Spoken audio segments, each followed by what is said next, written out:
74 dana yer adı gəlibdi bu əsərdə, Tüymən Zöhraya günbəz nüsxəsində ki, bu 74-dən çoxu, hüdudən 18 danası var ki, birdən çox təkrar olublar.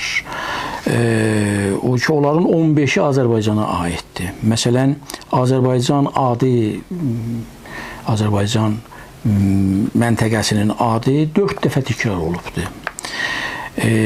Ya Təbriz şəhrinin adı 3 dəfə təkrar olubdur bu məcmuədə.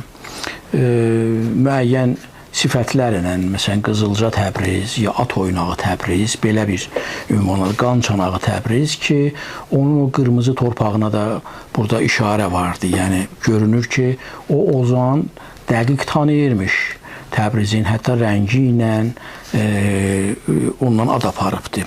Savalan dağı, Qaflantı, bunlar təkrar olublar hərəsi 2 dəfə və Şah dağı, Otayda, Şirvan, belə Quba, Kür, Araz, bunlar 2 dəfə, 3 dəfə müxtəlif yerlərdə təkrar olubdur ki, bunların bütün deməli o siql mərkəzi Azərbaycana düşür.